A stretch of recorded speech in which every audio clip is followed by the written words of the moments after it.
Welcome back to Supercoach Masters. I'm Jordy getting some hardball gets Matty in the midfield. And I'm Matty Zeems getting some tackles and holding the ball. Don't touch me! Oh, the man! Anyway, George, I've got a funny stat to tell you. What is it, champ? Champ, did you know Griffin Logue's injury time is yet to be confirmed? I don't know why you were. We're not even trying, guys. Anyway, but today, If you're new here, subscribe because we're going to be doing 14th to 1st, the midfielders, and in order, who we like more, and this is our predicted average. This is where we think we're going to finish. Obviously, just our opinion, guys, but we're probably always right. So, that being said, George, I'm going to start off with. let's get into it. That's exactly what I was doing. I was about. Stop wasting time. Let's get into it. I'm going to start off with. Let's start. All right, come on, go. 14th. Josh Carley from GWS. All right. That's it. George, is your 14. You don't want to talk about it? All right, I'll talk about my 14th. Paddy Cripps. So, Who's my 15th? If we're going to do 15, Paddy Cripps is right there. and Kelly is my 15th.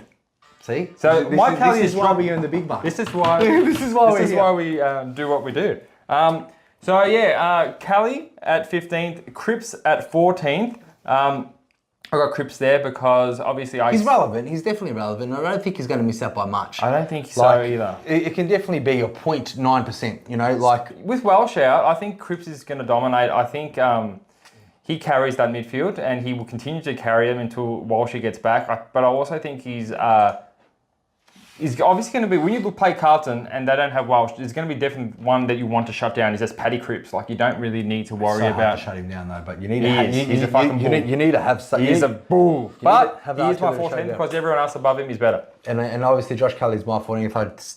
He was... I just still think he's very injury prone. He played a good season last year and hopefully he can replicate that for GWS' sake. I had him a lot higher, but I think the guys are just above him. I've watched some intra-club matches with Kelly. He looks like he's just trying not to break in half. He's made of glass, so... Yeah. George, who's your number 13? Tom Mitchell. Now, Tom Mitchell... Fucking scumbag, you. All right, George, tell me about Tom Mitchell. Tom Mitchell, we've spoken about him so much, I don't think I need to, and I think sure whenever you have him in your list, you're going to be fucking talking about him. So, Tom Mitchell, 13th. He's getting me, how much money did you bet? Was that $200? So he'll get me $200 if he finishes 13th. I think he's a great player, and he's a top 13 midfielder, and at that price, you should be getting him. Okay, George. Who's your 13th? That's definitely not Tom Mitchell, that's for sure. Who is it? It's Callum Mills. It gets lower and lower. He gets lower and lower, and I just think he's a beast. I don't think that he... Like I said all the time, he can score 200s and 140s and whatever, then he goes down to 70s and 80s and 90s. Like, he's just inflated price because it's so unlikely that anyone in Supercoach with the 3,300 Supercoach points is allocated. If you didn't know, 3,300 points are allocated across two teams every game, round in, every round. So to get someone that's 200, everything has to go right for Callum Mills and a lot has to go wrong for the opposition not to get touches and things for him to be that escalated to a 200 point 108. I just don't think he's got it in his artillery to do 200s and 250s and whatever. He got 200s. So whatever he did. I reckon he can get 1 200 When he scored, he won 200. When he scored under 100 10 times last year and he's a top 5, he's literally priced at a top. But imagine having him captain for that week. Imagine 1 week you might get $1,000. You go straight to the top. You go straight. No, 1 week you get $1,000 because in those other 9 weeks. Do you want $1,000, guys, or what? But in Get Callum Mills. Stop it. In those other 9 weeks, he'll get 90s or 80s, and he's got the license to do whatever he wants. And where he should be doing whatever he wants is in the midfield to get those points. But over the last month or so of football, he was just floating in the back. I don't think he's so overpriced for a top 5 midfielder of last year. George, that's me. That is you. And me, number 12, I have Petrarca. Now, Petrarca I love as a person. He's my number 12 too. Is he? Yeah. Well, you know what you're doing. So you can talk. Petrarca, absolute bull. Bull. I do not know yet Yet. if he's going to be getting more midfield time. I have been watching the intra-club matches of Melbourne and he is always in the midfield, but he's the last person that always leaves the ground and he's always working on his set shot kicking. He likes to eat the grass because he's a bull. He's, so he's obviously training the hardest out of everyone there. He's staying the longest. If I see that he's an uptake in CBAs, he greatly increases because these guys are only separated by a couple of points. Petrarca, maybe with Gawn more forward, Grundy in the ruck. If they would say, look, we're going to give Petrarca like 4 or 5 more CBAs a game, that will increase his points. And I think he's a good pick, bad buy. Obviously, with Clayton Oliver in everyone's team or most people's team, there's not much room for Petrarca. Matty Zeebs. Well, Joe, that's Petrarca in a nutshell. I know he's fit and he's muscly and ever, and I know personally... Sexy's Italian. He's Italian, yeah, Christian Petrarca. But like at the end, yeah, I know his dietitian and the diet that she feeds him is really good. She's one of the best in Melbourne. Who is she? Is it she? Yes, the girl that does the diet from Pro Gym. Do you know could you, like, whatever they're feeding him, can you, like, just photocopy and give it to me? Can we put up for you guys as well? We'll do that, no problem. Can we actually? He's just... Well, it costs money, Jules. These I thought you're friends with them. These don't, yeah, they don't work for nothing. Like, anyway. This guy. Free subscription. Petrarca's grouse. And we love him, and hopefully he does really well, but he's both our number 12s. George, who's your number 11? I got Brayshaw. George Brayshaw, me too. All right, Brayshaw, he's 11, slightly ahead of Petrarca. If you still look at him and his averages, it's increasing every single year. I don't think the captaincy has been announced at Freo, but I'm tipping it's going to be Brayshaw or Alex Pearce. It should be going to Brayshaw. Captains always demand more attention just by being a leader. He'll get more looks. He'll get more help if he gets tagged. Brayshaw's a great player, great pick. If I see Brayshaw in anyone's team, I do not hate it. Not me either, Jules. I'll say the same all about that. I think this is where the top 10 are going to be a bit more different. I imagine so. I imagine so, George, because, we haven't even heard about Tom Mitchell in my top 10 yet. Yeah. George, at number 10, because obviously Petrarca, Brayshaw's my number 11. Who's your number 10? Callum Mills, big Millsy, big 200 scoring points Millsy, 200 a game Millsy, 250 point Millsy. Very optimistic Jordy, very stupid Jordy, very He's not... 10th. I got him 10th. He finished like 5th in Supercoach last year. I got him 10. I got him 5 spots lower than what he finished. I think that's a pretty fair assessment. I think my assessment is pretty fair. I think the guys agree that my assessment is pretty fair. He finished 5th last year, and I got him 10th this year. Okay. Well, if you've got Mills over Mills, Petrarca, Brayshaw... Well, he done it fucking last year. He's not going to do it this year, Charles. We'll see. All right, well, that's Mills. That's Jordy's Mills. Well, you're going to laugh at my number 10. My number 10 is the Bont. Yeah. You are, my number you're 10, fucking stupid. My number 10 is the Bont. There's a lot, I'm just hoping I'm 10 right. 10 is the Bont. I'm so sorry, guys, that you had to listen to that. No, go. Give me your reasons, because... 10 is the Bont, another midfielder has emerged in Bulldogs. Who? Caleb, another one. There can be a million because he gets 50% CBAs and he still gets 116 points per game. But even 116 points per game, which he got this year, still didn't get it top 6. But top 6. Okay, all right. But again, my top 9 from 1 to 9, I think are going to. So you think Tom Mitchell's going to get more than Bont? Yes. I said that in my last video too. I know, and I was equally as disgusted. All right, I'm not going to harp over your bad decisions until it's proven. It's not a bad decision. I don't like top 10. Maybe we might have to get him when he's in the forward line, but I think there's at least 9 other players that should be in your forward line as far as average. Everyone can laugh at me. 23% of people can laugh at me. That's fine. I think 100% of people are going to laugh at you. Maybe 99. People will have him. But anyway, number 10 is the Bont, and I'll explain in depth why the others will average more, and that's fine. And I'm prepared for that. George, who's your number 10? I already said my 10 was Mills. George, who's your number 9? McRae. McRae? He's averaged... They're going for him, sorry. So I got McRae. He finished 7th last year. I'm taking him to go down to 9th. I really liked him a little bit more than this until I watched the latest intra-club match of the Bulldogs, where him and Bond spent a lot of time on the half-forward line. Now, that's not even on the wing. That's the half-forward line. So unless they're trying to get the younger guys, they're trying to mix it up for the intra-club match, stuff like that scares me when choosing a premium that's over 630k. Now, if it's McRae played wing and midfield, McRae played midfield, I love it. McRae played half forward and a little bit of midfield, don't love it. Bont done the exact same thing, but he was the best player on the ground still. So, McRae up from last time, but down from where I would have him. If he was getting more CBAs. So that was your number 9? My number 9 is good old sexy Zach Merritt, who I'm tipping to be the captain of Essendon, and that's late. What do you have him? Number 9. Okay, yeah. Go ahead. Yeah, Merritt number 9th. Officially not the captain. Officially gonna unofficially going to be the captain. Should be the captain. And I just love him. I think he's the most versatile type player. I know that he slows in the, history says that he has a slow start to the season. He's going to be pumped when he's announced as captain, and I think he's going to click straight away. You know, one thing scared me off. I was really hot on getting Merritt and Parrish in my team, and then I spoke to Josh Weddle. Thanks, Josh. I spoke to him, and he said that Finn McGuinness has been used as a my breakout, yeah, a tagger. A tagger, okay. So a severe tagger, and he's had some really good results from round 17 onwards. And I don't know who he's going to tag between Merritt and Parrish, but that's enough to put me off getting a primo. Merritt is taggable. I didn't notice that's one game. Merritt is taggable. He's got such a good work rate, though. Merritt does get a lot of uncontesteds more than he does get contesteds, that's for sure. So when you get a player, he loves tackles. He's a tackle. I'm just saying, when you get a player that loves uncontested possessions, it's very easy to tag someone that gets contested possessions, because you can barely tag. Do you think he's more taggable than Parrish? Okay. Yeah, only because Merritt does find himself in the right spots. He is. That's what I'm saying. I'd love to get him in. He gets himself in the right spots, and he gets the ball because they see he's the best option to kick to because he gets himself in the right spots. But if you do have a tagger, someone's going to be there with him. Where Darcy Parish is more of a contested, that's why you can't really tag Oliver. You can't really tag Took Millie. Can't really tag. Yep. Yeah. Anyway, moving forward, you can't really tell Steele because he's one of those in and under bulls. But that's my number 9. Champ number is Merritt. My number 8 is Merritt.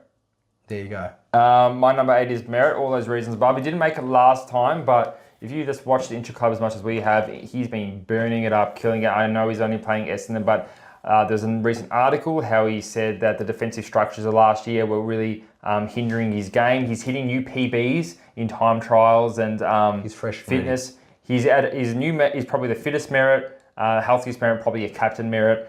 It could be even higher than 8th, but that's where I have him at the moment. That's it. George, my 8th is Tom Mitchell. Coming down 2 spots. Coming down 2 spots to keep crashing down to reality. To keep my bet really safe. Good old Tom Mitchell. So you just he's just been look. I don't like to choose my team based on some pre-season intra-club matches. I know Jordy got a bit scared about the Bont and McRae. We all know that these guys are top 10 talents anyway. As far as Mitchell goes, let me talk to you about some. But he was a prolific pig. That's the words that they use. Quote unquote prolific pig, gathering and amassing all the positions. You don't like using intra-club matches. That's why I was contradicting myself on purpose, Jordy. On purpose, okay. As long as it was on purpose. It was on purpose. It was on purpose. Well, look, mate, I don't think it's a secret that I love Tom Mitchell and I have a man crush on him. There's no secret about that. But if Tom Mitchell was watching this, which he probably is because you guys are mates, and he sees that you're dropping 2 spots, what's he going to think? No, he's going to think, don't worry, Matty, I'm going to prove you wrong and prove Jordy. I'm still going to get you that $200. I'm still going to... You're not. I'm going to get that $200. Wow. Thanks, Mitch. Thanks, John. First, keeping my $200 in my number 7, this is getting into the keeper stage, is Darcy Parish. Just ahead of Merritt, only because, and mainly because, what's hungrier than a newly captain hitting PBs is someone in a contract year. Player that wants. And that's Darcy Parish with a sub-effective score. He would have been finished higher than without that injury anyway. I like him. He's contested. He's on the outside. He does everything. He's younger. He's in a good age for those midfielders. And he accumulates a lot of possessions more than Merritt. He does. He's an absolute pig. I have him just ahead of Merritt. But I still love both. Yeah, when we get in the top 10, there's not much. It's like literally maybe 14 points from the bottom. Sorry, from 10th to the 1st as far as the Supercoach average. So it's not much. They're still great scores. So 10th position averaged 112 last year, and it was 120. No, good. I liking it, and loving it, champ. So who's my number now? My number is 7, Jules. It's good old Jack Steele. No, Jack Steele, I know we haven't heard much of him, but I don't care. Like I said in the preseason side of things, we know the capabilities of what he is. He's valued for money. He's been 6'8" in the past. He's a tackling machine. The defensive style of play of Ross Lyon, I think it's going to suit Steele so much better because he loves tackles and he loves contesteds. And new fucking Lenny Hayes. Yeah, new and better and sexier. That's for sure. It's pretty sexy.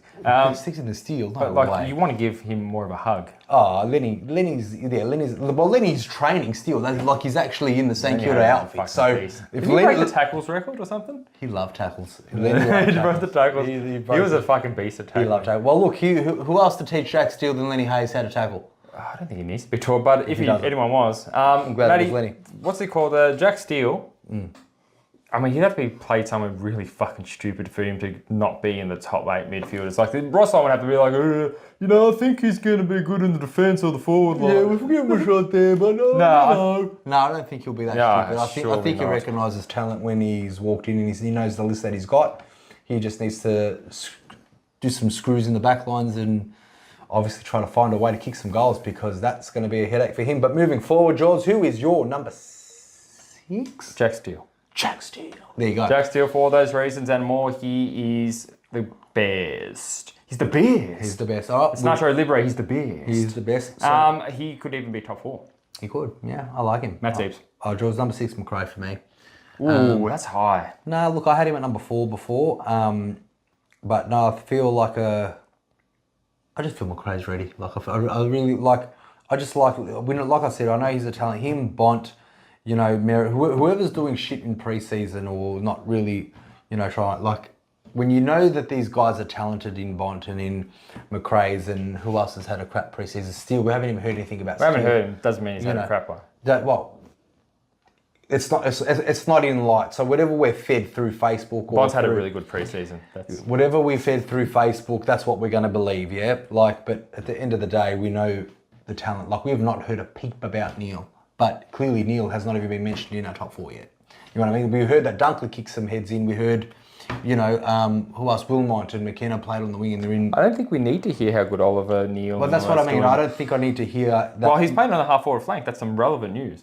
It's irrelevant news because, they're trying. You don't know he's going to be playing. Anyway. But there's a chance. Anyway, so you're saying there's a chance? No, I'm not saying there's a chance. There is a chance. I'm not buying the positions in that. I think McRae, number 6, he's been the top 5 in so long in Supercoach averages, and to put him number 6 is we'll just wait and see. But George, who's your number 6? 5 is... number 5, sorry. 5 is Neil. I got Lockie Neil number 5. I think I had him somewhere similarly last year. Look here, Lockie Neil's not good. Neil, he's only in that position because the guys above him, I reckon, are better and due for better years. And I definitely can't put him lower than 5th. He's an absolute bull. And if anyone's hungry for the football like Lockie is, in 17% of teams at the moment, he's the guy that kind of counts his possessions as he gets them. And that's what you want from a super coach. You just want someone nice and greedy, like a Tom Rockcliffe type that doesn't get injured.